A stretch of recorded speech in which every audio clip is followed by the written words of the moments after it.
Good morning, students. Myself Junaid Ahmed, and we are going to start the second lecture of history lesson number 1, class 10. बेटा आज हम social study के अंदर history subject में second lecture attend कर रहे हैं। कल हमने फ्रेंच रेवोल्यूशन को डिस्कस किया था। आज हम एक नया टॉपिक जिसका नाम नेपोलियनिक कोड है उसको डिस्कस करेंगे, जो बहुत ही इम्पोर्टेंट है आपके बोर्ड के पॉइंट ऑफ व्यू से। तो यहाँ पर उसने लिखा है नेपोलियनिक कोड। आप इसे नेपोलियनिक कोड कह दीजिए या नेपोलियन कोड कह दीजिए या सिविल कोड भी इसका अनदर नेम है। तो यहाँ पर क्वेश्चन अराइज होता है कि नेपोलियन कोड किसे कहते हैं। Napoleon destroyed democracy. पहली बात तो आप ये समझिए कि नेपोलियन एक किंग था, एक रूलर था। उसने कुछ यूनिफॉर्म लॉ बनाए, पुराने लॉज में कुछ चेंज किया और एक नए लॉ डेवलप किए।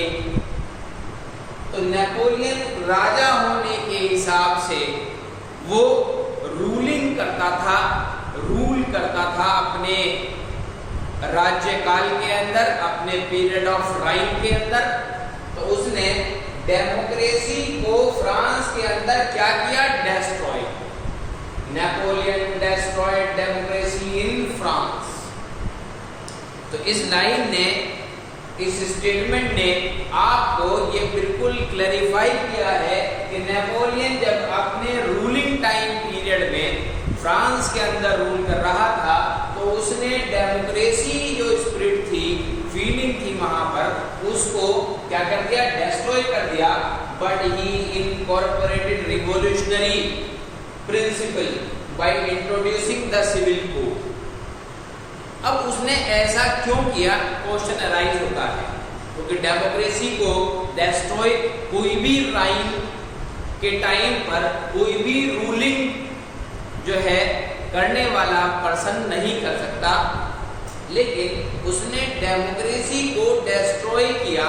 इट मीन्स डेस्ट्रॉय का मतलब यहाँ कंप्लीटली फिनिश करना नहीं है, बल्कि यहाँ पर चेंज करना है। तो उसने लिखा है but he incorporated revolutionary principle, यानी कि जो रिवॉल्यूशन करने के, फ्रांस के अंदर चेंज करने के जो सिद्धांत थे, प्रिंसिपल थे, उनको उसने चेंज किया by introducing the civil code of 1804। और एक नया कानून बनाया जिसका नाम नेपोलियन कोड के अलावा सिविल कोड भी रखा गया 1804 के अंदर। यहाँ पर बेटा आपके क्वेश्चन राइज होता है 1 मार्क्स का कि what is the another name of Napoleon code, then you will write down the civil code. The another question arises in that condition when the Napoleon code or the civil code be introduced, then you will write down in 1804. The third question arises in that condition in which year the Napoleon code be introduced, then you will write down 1804. The fourth question of the 1 marks, that in 1804 which code be introduced in the France, you can call the Napoleon code or the civil code। आप दोनों में से कोई भी एक name list write down कर सकते हैं, सिविल कोड भी या नेपोलियन कोड भी, तो आपका आंसर जो है राइट रहेगा। Which came to be known as the Napoleon code, उस सिविल कोड को नेपोलियन कोड के नाम से जाने लगा। Which came to be known as the Napoleon code, उस कोड को, सिविल कोड को नेपोलियन कोड के नाम से जाना जाने लगा। This code removed all the privileges। देखिए यहाँ पर ये क्वेश्चन अराइज होता है कि this code removed, इस कोड ने, यानी कि यूनिफॉर्म कोड ने कह दीजिए, सिविल कोड या फिर नेपोलियन कोड कह लीजिए, उस कोड ने सारे प्रिविलेजेस जितने थे, मींस प्रायोरिटीज इस बेस पर दी जाती थी, वो सारे प्रिविलेजेस क्या कर दिए, बिल्कुल इक्वल कर दिए। उसने कहता है कोई भी प्रिविलेज किसी के लिए नहीं है, ना तो किसके बेस पर, बर्थ के बेस पर।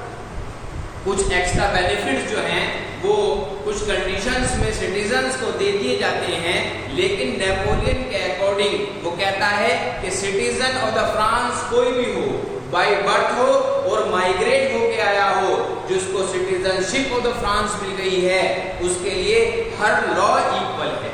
तो उसने कहा है कि this code be removed all the privileges, जिनके बेस पर जो है वो प्रायोरिटी मिलती थी फ्रांस के लोगों को, उनको सबको खत्म कर दिया गया। और प्रायोरिटी किसके बेस पर मिलती थी, ऑन द बर्थ, जो ऑलरेडी बाय बर्थ फ्रांस के लोग थे। दूसरा, establish equality before the law. उसने कहा है कानून बनने से पहले क्या था, वो कहता है कि कानून जब नहीं बना था तब तक सब इक्वल थे, लेकिन वो कानून जो बनाए गए, जो लॉज डेवलप किए गए उस टाइम पर, वो अकॉर्डिंग टू द प्रायोरिटी किए गए थे। फ्रांस के लोग जो बाय बर्थ फ्रांसीसी थे, उनके अकॉर्डिंग उनको प्रायोरिटी, उनको बेनिफिट ज्यादा दिए जाते थे, और जो लोग माइग्रेट होकर फ्रांस के अंदर आए थे, उनको प्रायोरिटी उनके कंपैरिजन में कम मिलती थी। तो उसने क्या किया है कि हर एक इंसान जो भी फ्रांस के अंदर रहने वाला है, जो भी सिटीजन ऑफ द फ्रांस है, whether to be migrated from the other countries और the person who have already live in the France और by birth of the France, in that condition both the persons have equal rights, have equal laws. तो उसने कहा है कि दोनों persons को इस बात के लिए कभी प्रिविलेज नहीं मिलेगा कि वो बाय बर्थ फ्रांसीसी हैं। एस्टैब्लिश इक्वालिटी बिफोर लॉ, कानून बनने से पहले मेरी नजर में सब इक्वल हैं, और कानून बनने के बाद वो कानून सब पर लागू किया जाएगा। और उसने लास्ट थर्ड पॉइंट क्या कहा है, and secure the right to property. उसने कहा है कि जो प्रॉपर्टी में का अधिकार है वो भी सबको मिलेगा। एडमिनिस्ट्रेटिव डिविजन्स, वो कहता है कि मैं हर एक सेक्शन के लिए बिल्कुल यूनिफॉर्म लॉ तैयार करूंगा। तो उसने ये किया भी है कि सबको इक्वल रखा है, किसी को बर्थ के पॉइंट ऑफ व्यू से, किसी को इक्वलिटी के पॉइंट ऑफ व्यू से कोई भी क्या कहना चाहिए प्रायोरिटी नहीं दी गई है। और उसने एडमिनिस्ट्रेशन डिविजन्स के अंदर भी लॉ को मेंटेन किया है। एबॉलिश फ्यूडल सिस्टम, पुराने टाइम में नेपोलियन से पहले जो गवर्नमेंट वर्किंग कर रही थी, वो अपने अकॉर्डिंग ही क्या कहना चाहिए काम कराती थी, अपने अकॉर्डिंग ही लोगों को प्रायोरिटी देती थी। लेकिन उसने वो सिस्टम जो था फ्यूडल सिस्टम, उसको क्या कर दिया, एबॉलिश कर दिया। And freed peasants from the serfdom, और ऐसे जो छोटे छोटे व्यापारी थे जिनके ऊपर जो है गवर्नमेंट को एक रिलैक्सेशन देना चाहिए था, उनको जो है एक फ्लेक्सिबिलिटी देनी चाहिए थी, उनके ऊपर जो है वो उस टाइम के गवर्नमेंट ने एक्स्ट्रा बर्डन डाल रखा था। उस बर्डन से क्या किया, फ्रीड किया, आजादी दिलाई फ्रॉम द सर्फडम, जो एक्स्ट्रा बर्डन था पीजेंट्स पर। अब क्वेश्चन राइज होता है कि उस टाइम में एक्स्ट्रा बर्डन था क्या। It means that government imposes extra taxes at the time of selling the commodities, whether to be in the local area or the outside areas. Problem ये थी कि उस गवर्नमेंट ने जो नेपोलियन से पहले पर राइड कर रही थी, राज कर रही थी, उसने पीजेंट्स पर जो है वो